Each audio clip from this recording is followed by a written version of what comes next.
તમિલનાડુમાં શનિવારે એક જબરજસ્ત કરુણાંતિકા સર્જાઈ ગઈ। એક રાજકીય સભાની અંદર એટલા બધા લોકોની ભીડ એકઠી થઈ ગઈ કે જે અપેક્ષા કરતાં 5-6 ગણી વધારે હતી। 10,000 લોકો આવે એવી અપેક્ષા હતી અને એની સામે લાખો લોકો ત્યાં આગળ ભેગા થઈ ગયા અને કોઈક કારણોસર નાસભાગ મચી ગઈ અને 39 લોકોના મોત થઈ ગયા। તમિલનાડુમાં શનિવારે એક જબરજસ્ત કરુણાંતિકા સર્જાઈ ગઈ। એક રાજકીય સભાની અંદર એટલા બધા લોકોની ભીડ એકઠી થઈ ગઈ કે જે અપેક્ષા કરતાં 5-6 ગણી વધારે હતી। 10,000 લોકો આવે એવી અપેક્ષા હતી અને એની સામે લાખો લોકો ત્યાં આગળ ભેગા થઈ ગયા અને કોઈક કારણોસર નાસભાગ મચી ગઈ અને 39 લોકોના મોત થઈ ગયા અને 51 લોકો તો હજુ આઈસીયુમાં છે, એટલે મોતની સંખ્યા હજુ વધે એમ છે। તો આના વિશે હું તમારી સાથે વાત કરીશ। મારું નામ રાજેશ શાહ છે અને તમે જોઈ રહ્યા છો ગુજરાતના સૌથી મોટા ડિજિટલ ન્યૂઝ પ્લેટફોર્મ ખબરછે.com। શનિવારે સાંજે તમિલનાડુના કરૂરની અંદર એક વેલીસામીપુરમ કરીને વિસ્તાર છે, ત્યાં આગળ અભિનેતામાંથી રાજકારણી બનેલા જોસેફ વિજય ચંદ્રશેખર, ત્યાંના લોકો એને વિજય તરીકે ઓળખે છે અને થાલાપતિ તરીકે વધારે જાણીતા છે અને તમિલના સુપરસ્ટાર કહેવામાં આવે છે। હવે આ વિજય છે એણે રાજકીય પાર્ટી બનાવી અને એ રાજકીય પાર્ટીનું નામ આપ્યું છે ટીવીકે, તમિલગા વેત્રી કઝગમ। આ ટીવીકે પાર્ટીની એક રેલી ત્યાં આગળ આ વેલીસામીપુરમમાં રાખવામાં આવેલી હતી અને લગભગ બપોરનો સમય હતો, કદાચ 1 વાગ્યાની આસપાસ રેલી સભા કરવાનું નક્કી કરવામાં આવેલું હતું। હવે એવું જાણવા મળ્યું કે આ વિજયે 10,000 લોકોની ભીડ એકઠી થશે એવી પરવાનગી માંગેલી હતી, પરંતુ એની સામે લાખો લોકો આવી ગયા અને નવાઈની વાત એ છે કે રેલીનો સભાનો ટાઈમ બપોરનો હતો 1 વાગ્યાનો અને ગરમી પુષ્કળ હતી, બફારો હતો અને આ વિજય છે એ આવ્યો 6 વાગે, 6 કલાક મોડો આવ્યો અને લોકો એની રાહ જોવામાં બેસી રહ્યા। એમાં તો કેટલાક મહિલા અને બાળકો તો બેભાન પણ થઈ ગયા। આ વિજય જ્યારે સભાના સ્થળે આવ્યો તો એની જે બસ હતી એને બસમાં જોવા માટે લોકોની એટલી બધી ભીડ એકઠી થઈ ગઈ કે ત્યાં પણ ધમાચકડી મચી ગઈ।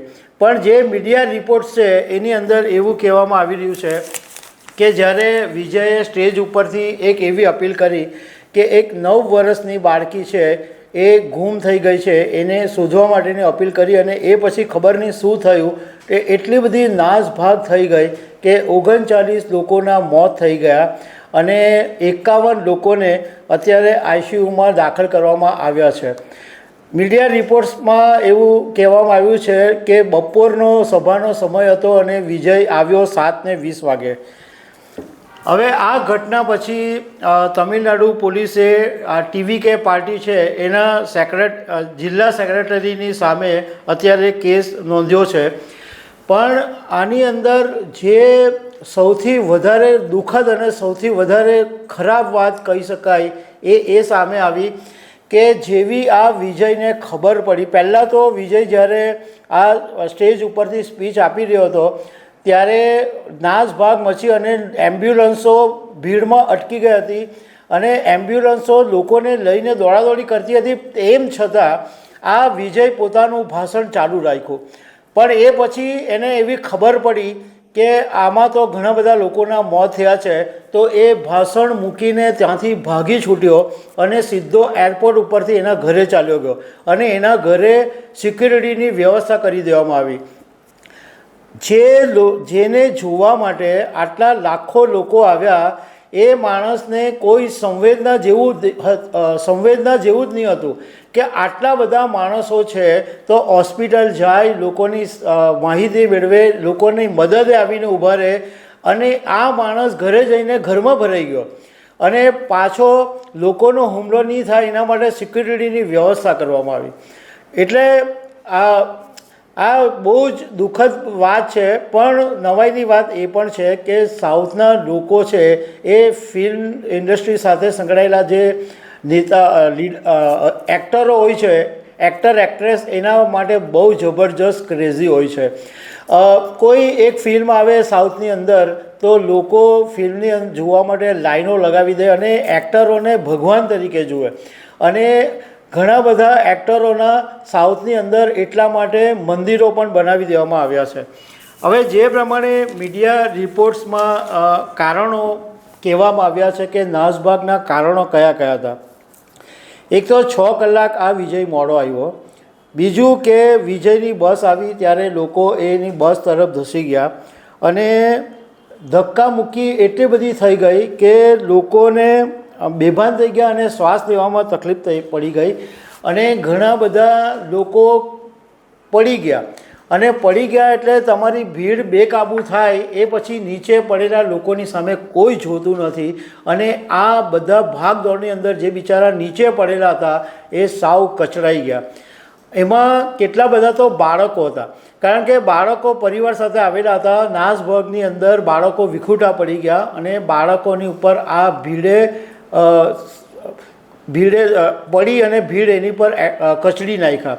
એટલે બાળકોના બી આની અંદર ઘણા બધા મોત થયા છે. જે એટલી બધી ગંભીર બેદરકારી સામે આવી છે કે સ્ટેજ પાસે આટલા બધા લોકો હતા હજારોની સંખ્યામાં, તો નહીં ત્યાં આગળ કોઈ પોલીસ હતી કે નહીં આ ટીવી કે પાર્ટીના કોઈ કાર્યકરો ત્યાં આગળ હતા. તો હવે તમે વિચાર કરો કે 10,000ની અપેક્ષા હોય અને ત્યાં આગળ લાખો લોકો આવી જાય તો તમે એને કંટ્રોલ કરો તો કેવી રીતના તમે એને કંટ્રોલ કરી શકો. આ વિજય ચંદ્રશેખર છે એ તમિલનો સુપરસ્ટાર છે અને 3 દાયકાથી તમિલ ફિલ્મ ઇન્ડસ્ટ્રીઝ પર રાજ કરે છે અને ત્યાં એને લોકો થલપતિ તરીકે ઓળખે છે અને એ ચેન્નાઈમાં જન્મેલો છે. એટલે કરૂરમાં જે રેલી હતી ત્યાંથી એ સીધો ચેન્નાઈ એના ઘરે ભાગી ગયો હતો. આ વિજય છે એ ડાન્સર, પ્લેબેક સિંગર અને હવે 3 દાયકા પછી ફિલ્મ ઇન્ડસ્ટ્રીમાં રાજ કર્યા પછી હવે આ ભાઈએ રાજકારણની અંદર ઝંપલાવ્યું છે. જે 39 લોકોના મોત થયા એમાં 9 બાળકો છે, 17 મહિલાઓ છે.